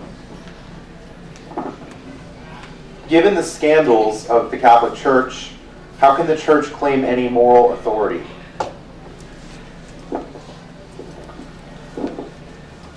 Because you can't be defined by one or two instances, and also the instance in the Church, you know, that were not done by, it was not sanctioned as such by the universal Church. Were the people who didn't do what were right? Absolutely. The Church doesn't claim to be a perfect institution. The Church claims to speak the truth as best it can, but there are people in the Church that do not live the virtuous life, as in every situation. So how can it be a moral authority? The idea of truth, it speaks for truth, you know, and the idea of the actions should, as hurtful as it is, as bad as it is, you should, again, not just sort of say, okay, well now you can't speak on anything because it erred in this particular point in time.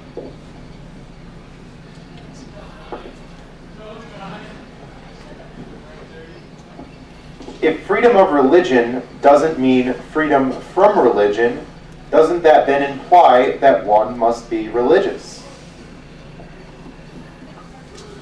Yes, because even atheists are religious. How do you define religion? You know, that's the idea. How do you define a religion? A religion is a set of principles in which you live. I mean, so therefore, the idea of freedom of religion is freedom. Religion is a way of living life. Okay, so even atheism is a sense of religion.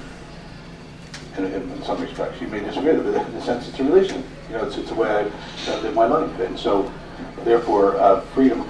The idea of freedom of religions is a freedom for you to be non-believers, freedom for me to be Catholic, freedom of somebody to be Jewish, freedom of somebody to be Islamic, freedom of it is a freedom to be able to exercise that and to live that out in the course of your life. Do you believe that it is morally defensible for the Church to deal with priestly abuse rather than dealing with secular law authorities? Do you feel that it is morally defensible for the Church to deal with priestly abuse rather than dealing with secular law authorities?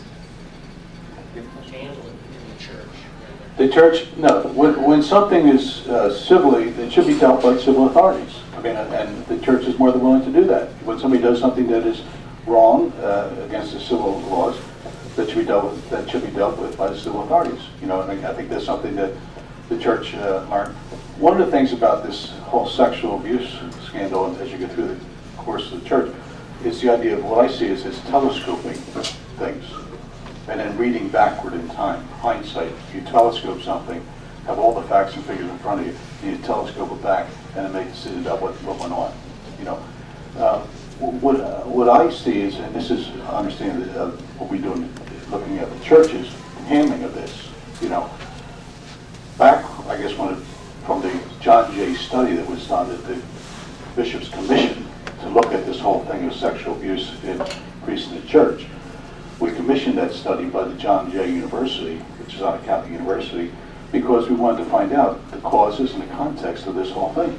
What were the causes, what were the context, and how the Church dealt with this.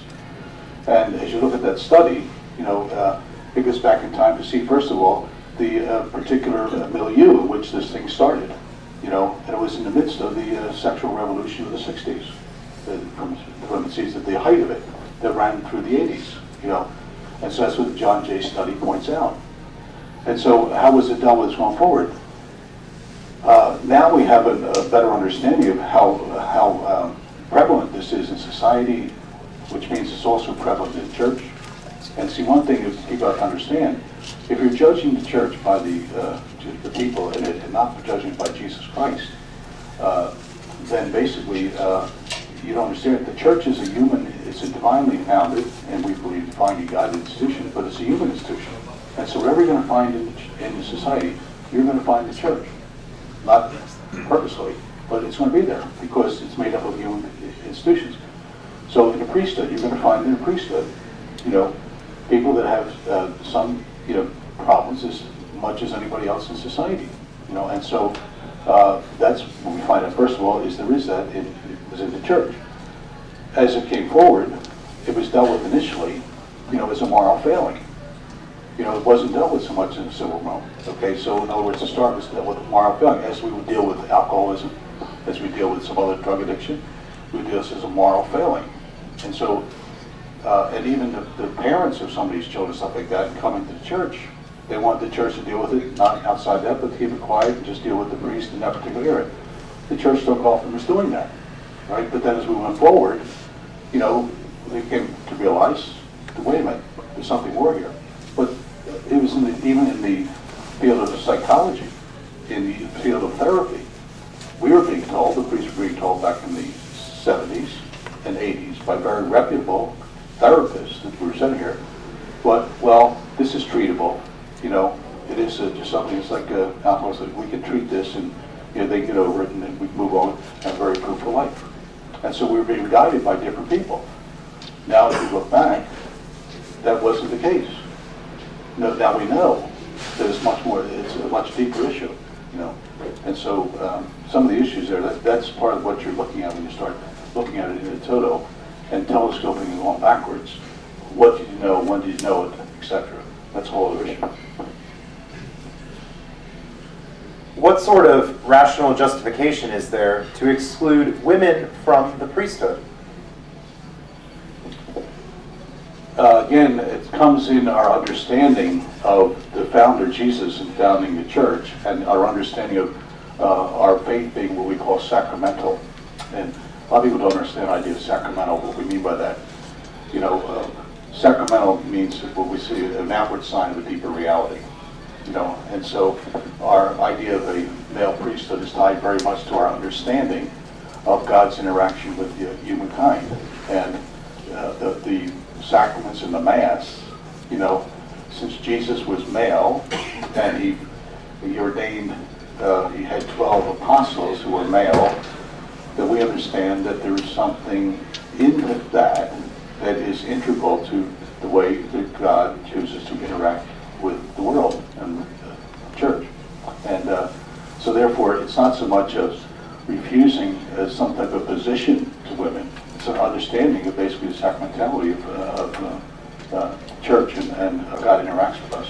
And so you have to understand it's not just simply an idea of a position of authority, right? It has something to do with the idea of our very understanding of our faith. So now we're moving on. The next two questions will be about the school voucher programs. Most atheists are concerned about the use of vouchers for parochial schools. If vouchers are all about education and not religious indoctrination, would you object to parents wishing to opt their children out of the religious component of the Catholic school experience? Again, this is a matter of, it doesn't have to be an either or type of thing, but we also believe, and this is where it comes in, it talks about the idea of freedom, the idea of the education, idea of whose responsibility is to educate their child, what are the rights of the child in terms of education. We believe, and again, part of it comes through in terms of the experience of the 20th century in this whole thing. Our understanding of the voucher system would be, which we say is the parents are the primary educators of their children, and that they should have a right to have their child educated with the value systems in the way they want, without penalty. In this country, okay, the state has become a monopoly in education, and so they're the only ones that can give an education. Now, in the early part of the 20th century, there was in public schools prayer. There was the opportunity for prayer. There was the opportunity to read the Bible. Okay, throughout the course of the 20th century, those things were taken out of the pulpit, which left basically what was left. Well, we would say a religion, which was defined by the Supreme Court as a religion of secular humanism. So in a sense, the state is promoting a religion in the public monopoly in the public school system. Is promoting the religion of secular humanism. And so therefore, if they're going to support that, then why shouldn't they allow parents then to choose what is the particular schooling that they need for their child, as long as it meets meets the standards of teaching people how to read, how to write, how to add, how to subtract, how to sing. You know, in every other country in the world, you know, there is freedom. There are religious schools that are supported by the government. Every other country in the world, except the United States. For example, even in Russia, even in communist Russia, right now, they pay for the buildings that are run by Catholic schools, Catholics or Lutherans, etc. They also, or Jewish people, they also, the only thing they don't pay for is they don't pay for the religious instructions in those schools. You know, they pay the teachers for math, for science, you know, for social studies, but they don't pay them. They don't pay the religious teachers. So the idea of the vouchers is the idea of, in a sense, it is about an idea of not being penalized. People say, like, you know, this is sort of really the thing. People will say, well, you're taking our money and using it for you know, let's say a Catholic school. Our parents pay taxes.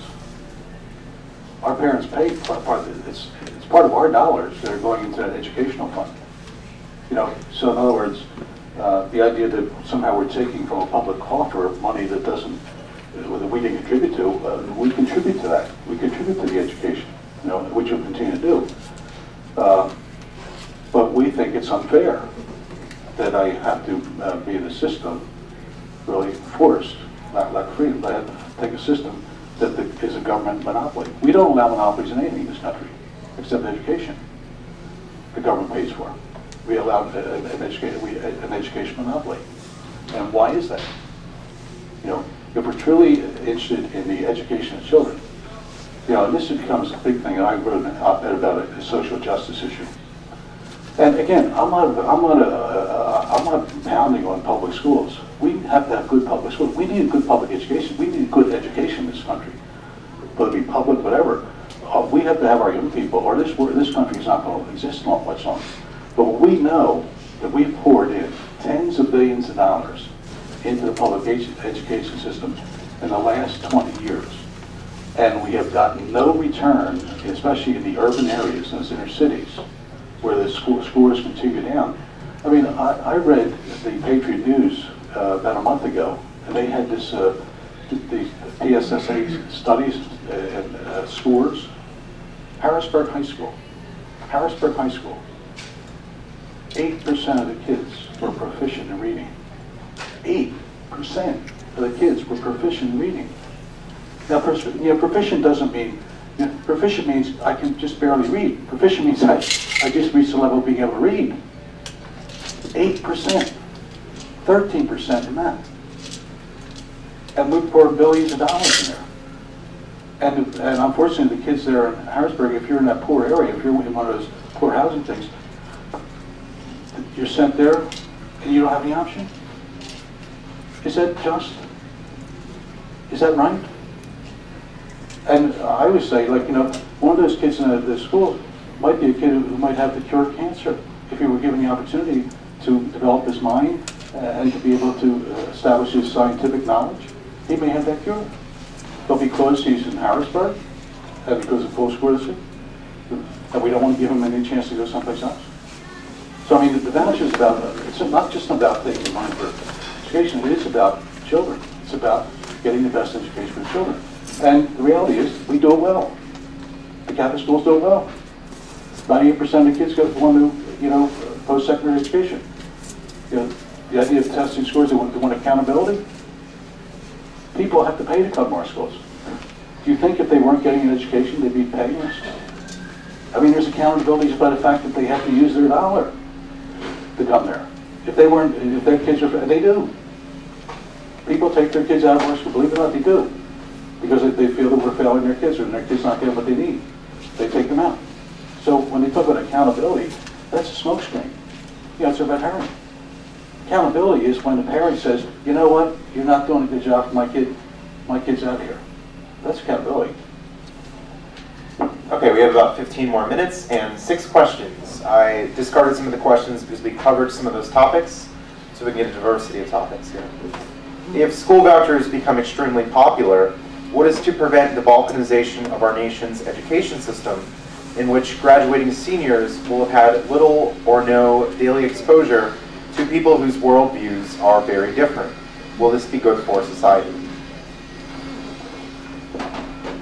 I think it's a very theoretical question that I don't think will bear fruit going forward. Basically, right here, I think there will always be non-believers who are not going to buy into that system.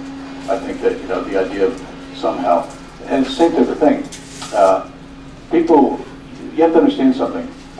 Many of the educational laws in this country, even the laws about, not giving money to religious schools, you have to know the history of where they came from. That came from the Blaine Amendments.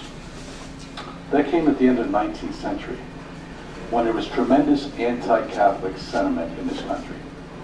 When they were firebombing schools, firebombing churches, happened in Philadelphia, happened all around, the strong anti-Catholic sentiment, anti-Romanism, also the nativist movement.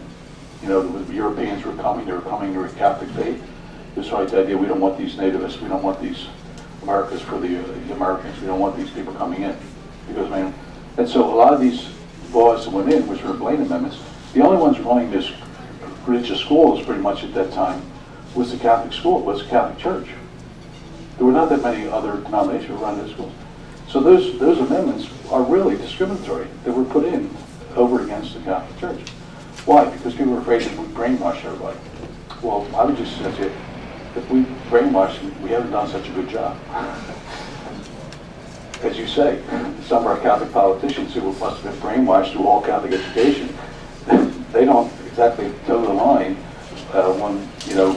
for us and for the Pope. So if you're afraid of a brainwashing, well, you might want to say we haven't done such a good job. We have to start our techniques again.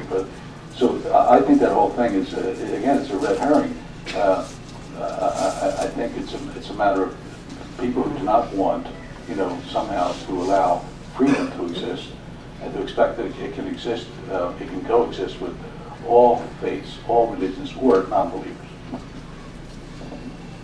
There is a Catholic practice where a priest goes through a long list of saints, and after each name, the congregation replies, "Pray for us." What is the point of this? Does God need to be coerced to help his followers? Again, it's a matter of understanding what we mean by the saints and what we call the community of saints. We believe, again, that we believe in the afterlife. We believe that when people die, that they don't just, it's not the end, but it's the beginning. They go to heaven. We believe that the saints are also people who have tried very hard to live in concert with the way Jesus wants to, and so they're, God loves them and they love God. And so what they do is, they say, pray for us. They are assisting us, but they're asking the Lord to help us. So it's the idea of they are, a political term, they're lobbying for us. Okay, help. That they're asking the Lord to pray for us, so they're assisting us. And we believe that we assist one another. We love each other. They continue to love us. And so the idea of calling upon them is asking them to join us and asking God to help us to be the people that God has called us to be. Or a particular situation, ask God to be good to us. And so it's not so much we pray for them, it's this idea of understanding what we call a communion of saints. That means that we continue to love each other even after death. And so we can assist each other with encouraging God to be good to us and to assist us. During my time in Catholic education, this person says, I noticed a distinct lack of efforts to educate Catholic youth on and promote discussion about other religions and philosophies, and perhaps non-belief. Would you consider emphasizing, at the very least, more comparative religion classes, debates, and discussions for Catholic youth? Well, I think that may have been true years ago, but I was in charge of Catholic education in Philadelphia, the recent years, and most of our Catholic schools now, there is a lot of courses in comparative religions. There is an exposure to the other religious persuasions. As a matter of fact, in one school, there's a Jewish rabbi who comes in and teaches once a week, and to help you understand the Jewish, dimension of their faith. And so, at most of the Catholic colleges, as a matter of fact, the theology course is one of the discussions we had with the Catholic universities and colleges in Philadelphia, was looking at their theology courses. And I'd say every college had a comparative religion course, and it was looking at the various religions in the world, between the mainline religions and also the you also have then the Eastern religions, Buddhism, Hinduism, stuff like that. So there is an exposure to that. Open that. Do you believe that Catholic hospitals that are the only hospitals in a community should be allowed to refuse treatment to non-Catholics who happen to disagree with Catholic rules? I guess, for example, I'll pose, there was a recent thing where a nun was excommunicated for assisting. Okay. I understand the question. The question should be phrased this way. I think, first of all, no Catholic hospital refuses treatment. The question is, what treatment? I'm proof. Yeah. The question is, what type of treatment are you asking for? And this is where the thing came in. The Catholic hospital will not perform abortions. The Catholic hospital will not do any procedure that is contrary to its belief. So this is an issue that has come forward, and has come forward just recently. This whole with the HHS in the federal government, the guidelines for even this insurance exchange. One of the issues is that you're going to be forced to perform procedures that you have a moral conflict with, or else you can't be part of it. As a matter of fact, let me tell you this. This is something that we're dealing with the Conference of Bishops. In the United States, our migration and refugee services from the United States Catholic Conference is probably the best agency for trafficking, with women. Has done a great deal with the trafficking issue. We were denied a grant this year, even though we were the best at dealing with that issue, because we would not provide contraceptive services to people we were dealing with. And so therefore it was considered better not to allow us to help anybody, because we wouldn't provide that service. There's a situation where, and even when we went back, to talk about discrimination, so we're discriminated against because we will not provide something that we believe is contrary to our faith. Now, what we do with Catholic hospitals, if somebody comes and wants that particular service, we just say we don't provide it, and the issue came with, would they go someplace else? They can go someplace else. We just not provide that service. So that seems to be what the issue is. That what the issue with the nun was that they having an abortion performed in a Catholic hospital, which is contrary. How does the Catholic Church resolve God being defined as love when several passages in the Bible seem to be contrary to this? Again, it's a reading of the scriptures and how God reveals himself over the course of what we call salvation history. And how you read that. We believe that the Bible, we don't take the Bible, quote, literally from the standpoint of every phrase and every verse is, like for example in terms of history and geography as a history book. We believe the total message of the Bible is how God has revealed himself throughout the course of history. So at different times he may have revealed himself as being a vengeful God. But again, the idea was within the framework of understanding that reading throughout the course of salvation history as it is fully revealed in Jesus Christ. And so you can't take, we don't grab verses of the Bible and say, here's the whole truth.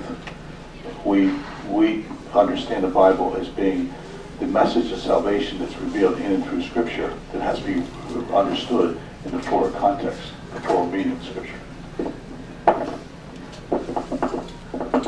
Regarding priestly abuse, and this will be the last question on the cards here, which is paramount, forgiveness or enforcement of the law?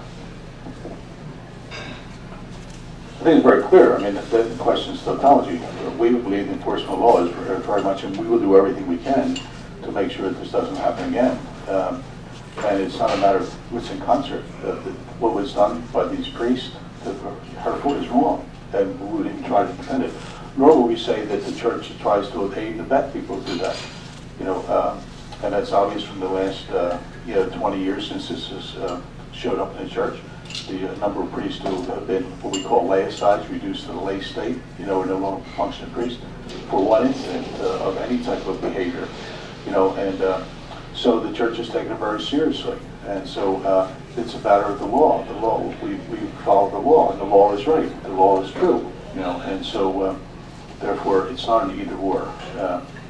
And the church is working very hard to be in concert with making sure that this never happens.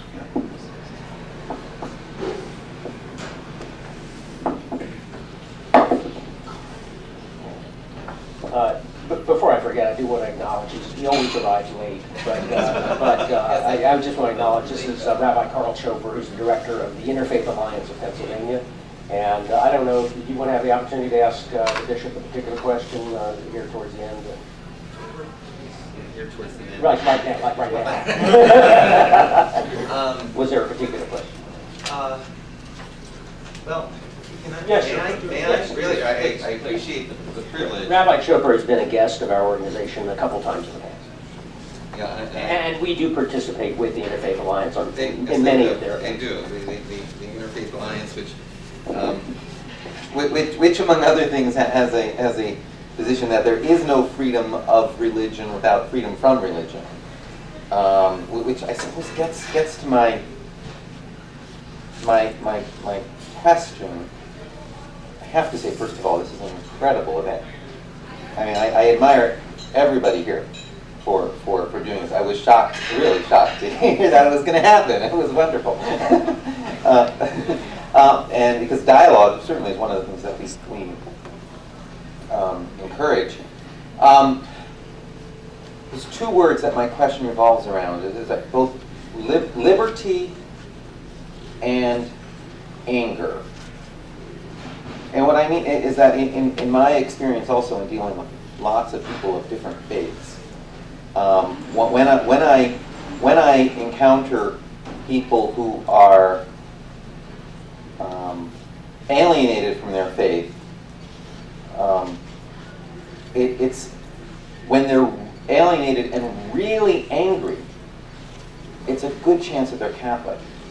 And I'm just wondering, so there is a question in there. I mean, the other question then is of anger and liberty. And then I'm sorry, I'm trying to formulate this question. There's a larger question there that liberty having to do with, when you talked about how prayer was taken out of the schools, and therefore the schools are teaching secular humanism. I mean, from a Jewish perspective, that's not at all the way you see it. Prayer was taken out of the schools, and finally we were free to be in the schools as Jews, because the whole society was constantly forcing us to be Christians. And there is a certain generation of Jews who memorize the Lord's Prayer in school who still get angry about that. My father was forced to be in the Christmas pageant. He was the smallest guy in the class, so he got to be the baby Jesus.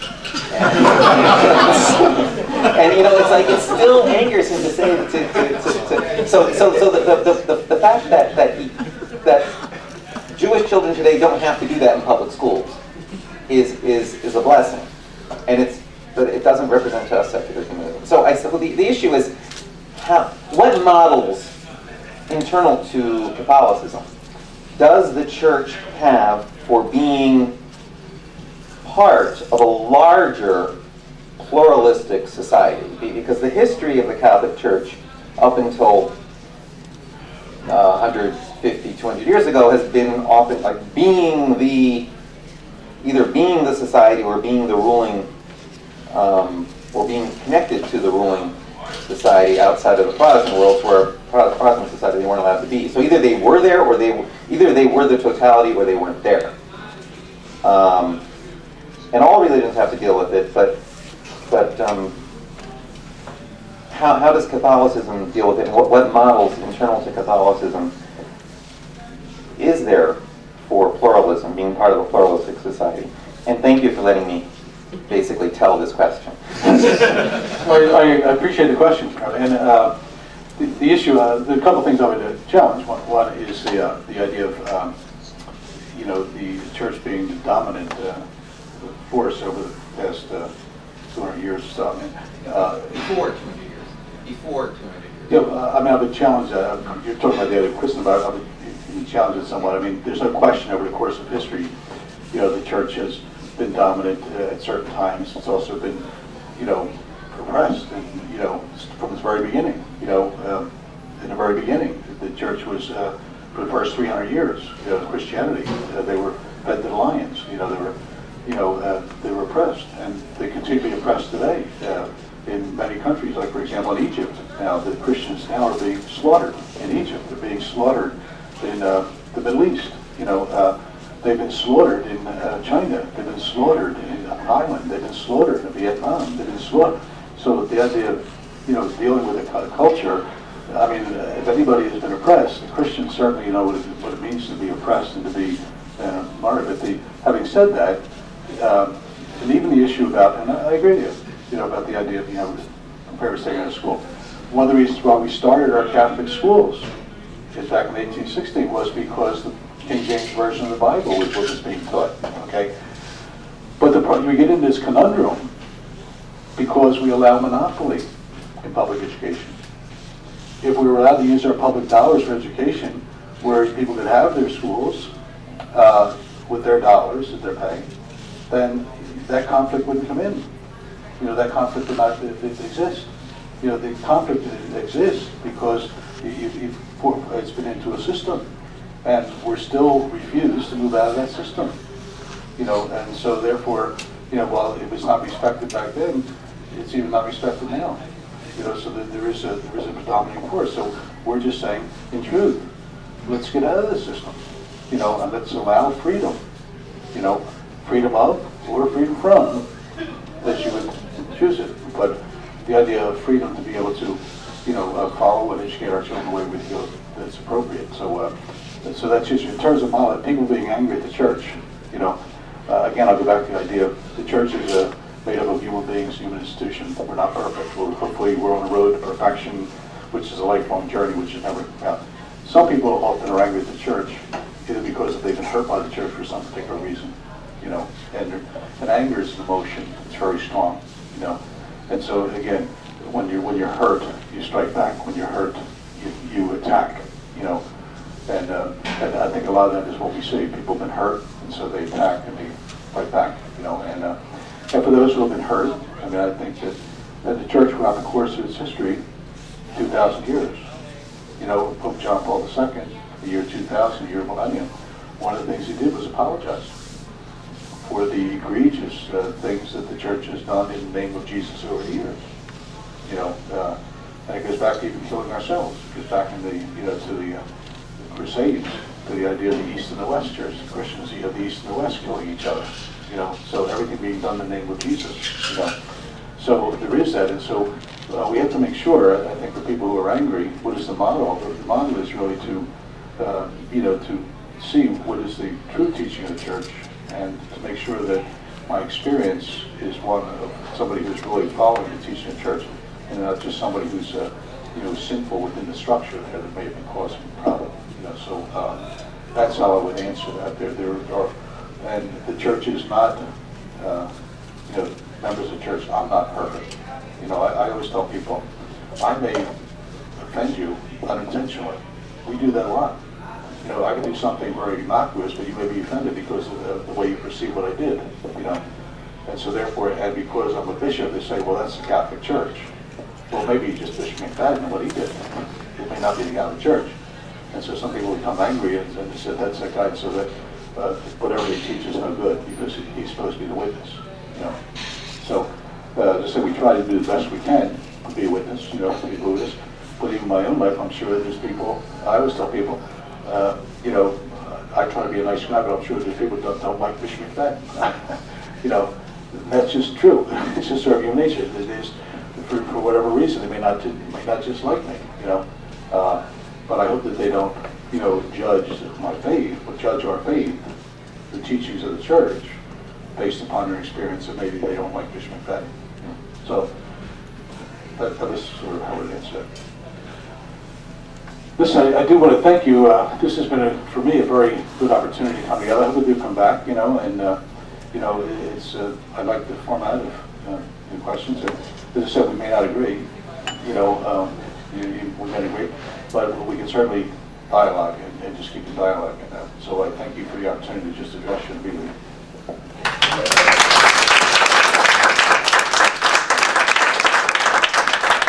I'm sure that for each of the bishop's answers to the questions, we could have had a dozen follow-up questions, and of course, the limited time didn't permit that. So I hope that we'll have further opportunity to delve further into this, perhaps in conjunction with the Interfaith Alliance, or with us, or other allied groups. There may be one or two people who might have a question personally for you. If you can say just a couple of minutes, I think the gentleman back there might have a question for you. Other than that, I don't know where our server is, but our server will need to show up and start to check you guys out. They'll print out the checks here, and then you take, of course, to the cashier. So I'll try to get the server up. In the meantime, have a good evening, I guess.